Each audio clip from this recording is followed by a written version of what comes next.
Executive Director of Students for Free Tibet, and we are here standing outside the Nepali Consulate in New York actually.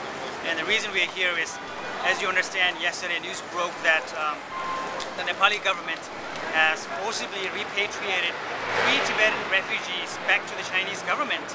And this happened in June, and this was the first time in 7 years that Nepal has done something like this since 2003.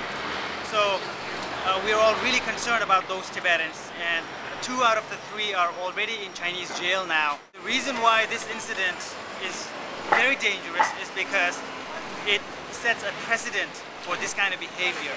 As you all know, thousands of Tibetans cross the Himalayan mountains every year to escape Chinese oppression, and in order to go to India they have to go through Nepal.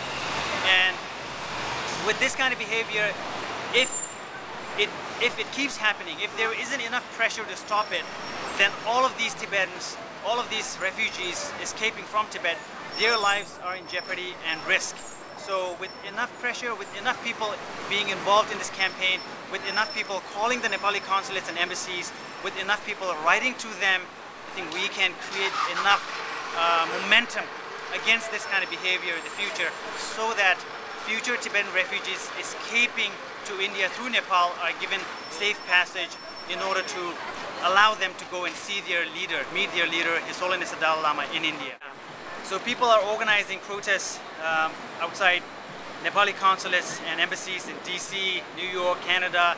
And if you are in a place where there is a Nepali consulate or an embassy, you can also organize one, no matter how small, whether it's like 2 people, 5, 10, 30, it doesn't matter. I think they really take notice. And we were here today with about 40 people protesting outside the consulate. We tried to deliver a letter to the Nepali embassy, to the ambassador, by going in the consulate. And the acting ambassador actually, he was personally spoken with on the phone, and he said that he didn't want to he refused to accept the letter. But I think it's also a sign that, when you don't accept a letter, when you refuse to accept a letter, it's a sign of taking notice. It's a sign of fear, So I think the Nepali government is taking notice of this backlash against what they have done.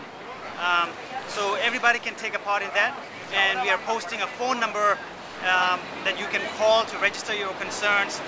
We are also going to have an action alert that you can click on, take action online on the SFT website. Go to sfthq.org or studentsforfreetibet.org, and you can take action online.